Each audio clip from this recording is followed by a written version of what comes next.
안녕하세요. 21년차 만두진짱 이종택입니다. 얼마 전에 저희 외식업 사장들이 모임 갖는 단톡방이 있는데 거기에서 많이 얘기 나눈 게 뭐냐면 요즘에 인건비랑 인력난 때문에 정말 힘들다고 그러더라고요. 2023년에 최저시급이 또 올랐는데 그게 얼마냐면 현재 9,620원이라고 그러는데 이 9,620원이라도 사실 그 괜찮은 직원 좀 오래 하실 분들을 찾게 되면은 거의 10,000원 이상을 넘어서 시급 12,000원을 줘야지 직원을 채용할 수 있다고 그러더라고요. 어느 사장님이 하소연으로 주 5일 근무하고 홀은 280만 원 주고 주방은 320, 그리고 좀 일 좀 잘하는 실장급 정도는 350만 원 이 정도 드려야 연락이 온다 그러더라고요. 그 이하면 아예 연락도 없고, 그분 매장은 홀은 중국 분들한테 맡기고 주방은 네팔이랑 베트남 분을 쓰는데 4명을 쓰신다고 그러더라고요. 그러다 보니까 자기네는 글로벌 기업이라고 약간 자주 섞인 말로 농담을 하시더라고요. 우리랑 이 비슷한 그럼 일본은 어떨까요?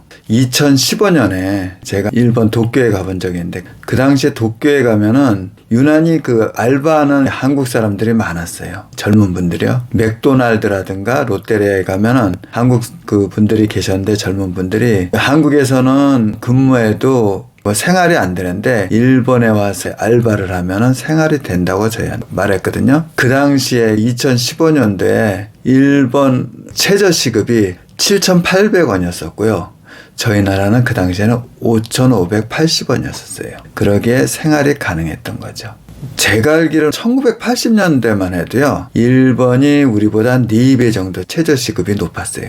그리고 90년대는 한 3배, 2000년대는 2배, 점점 이 차이가 격차가 줄어들다가 올해 23년도에는 우리가 일본을 역전했다고 그러는데 최저시급으로요. 이게 문제가 아니고 일본은 지역이 좀 넓다 보니까 지역마다 조금 편차는 있어요. 평균치가 틀린데 우리나라는 좀 좁다 보니까 이게 거의 일괄적으로 비슷한데 우리나라가 좀 더 힘든 게 뭐냐면 우리는 또 거기다가 연차 수당도 있고 주휴 수당도 있다 보니까 아무래도 일본보다 우리가 자영업 사장 입장에서는 조금 버겁게 느껴질 겁니다. 금액은 드릴 수가 있는데 조금이라도 더 뭐 우대를 안 해주면 바로바로 이렇게 인력난으로 힘들어질 수가 있는 거예요. 2020년도를 비교했을 때 최저시급을 비교해보면 우리나라가 9,620원, 일본이 9,610원.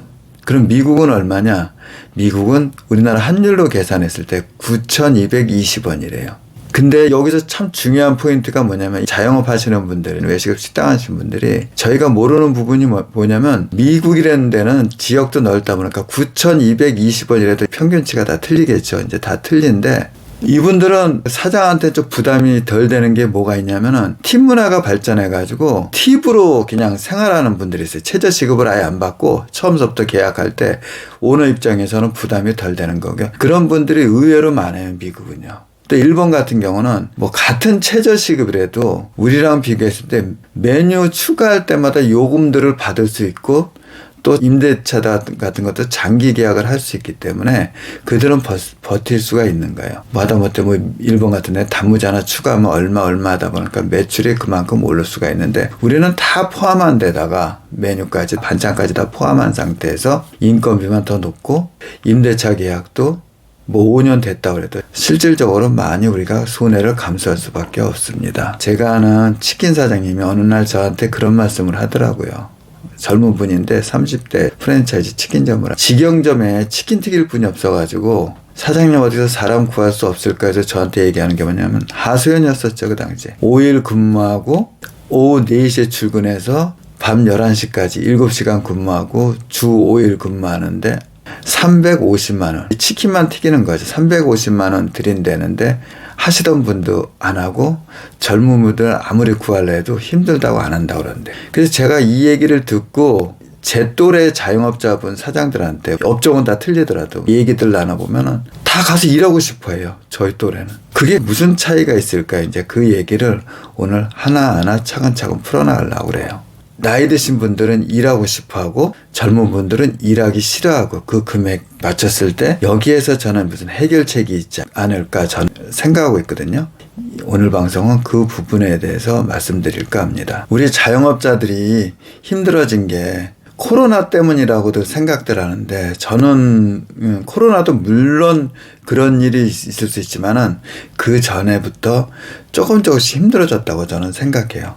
그러다가 결정타가 이 코로나였지 않았을까, 저는 그렇게 생각해요. 왜 제가 이 말씀을 드리냐면은, 전 오래 장사하다 보니까 옛날에는 한 20년 전만 해도 가게 목 좋고 또 음식 맛만 있고 그러면은 거의 장사가 좀 잘 됐어요. 근데 어느 순간부터 이 핫플레이스라는 게 생겨가지고, 뭐 홍대라든가 뭐 한남동이랄 수도 있고 성수동이라, 그거 생기고 점점 고객층이 한쪽으로 몰리게 되더라고요. 그래서 저같이 오랜 장사한 사람들은 그거를 체감하고 있었거든요. 그게 왜 그러냐, 2010년대 중반에부터 또한 많은 가게들이 힘들어진 게, 스마트폰과 이 배달앱의 발달로 SNS가 대중화가 되기 시작했어요.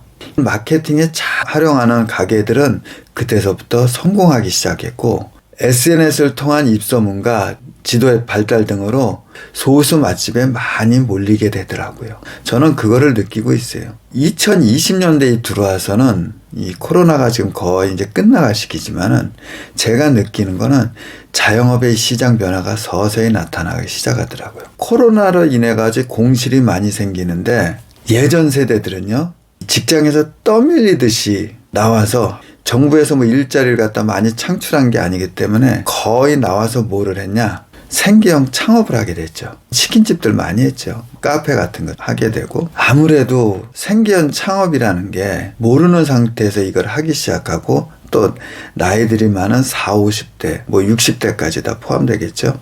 그러다 보니까 아무래도 힘들 수밖에 없었어요. 근데 요즘은 어떻습니까? 사회생활을 처음서부터 자영업으로 시작하는 90년대생들이 우리 MZ세대라고 그러죠. 이들은 생계형 창업이 아니에요. 그럼 뭐냐, 이들은 투자형 전문 자영업자예요. 처음부터 애초부터 자영업을 시작하는 거예요. 40, 50 세대의 생계형 창업가, 이들은 처음부터 기본적인 것부터 뭐 SNS라든가 뭐 배달 앱 뭐 그런 거를 미리 다 교육받고선 시작하는 이들한테는 이거는 시작하기 전서부터 기울어진 운동장이죠. 이들을 뭐라 그러냐, MZ세대요. 포노 사이언스 세대라고 그래요. 포노가 뭐냐, 폰, 사이언스, 인류잖아. 처음서부터 폰을 갖고 시작하는 세대들이에요. 휴대폰은 이들한테는 신체가 된 거예요. 그러다 보니까 자 보세요. 우리 OECD 국가 중에서 우리나라가 자영업자 비율이 몇 위 정도 한다고 생각하세요? 우리나라가 38개국인가? OECD 국가 중에서 저희가 7위를 하는데, 1위가 어디냐면은 콜롬비아, 2위가 그리스, 브라질, 터키, 멕시코, 코스타리카. 자영업자 비율이 낮은 나라가 어디냐? 미국이 최하위예요. 미국, 호주, 노르웨이, 독일, 일본, 이런 나라들이, 일본은 29위라고 그러더라고요. 자영업자 비율이 낮은 편이에요.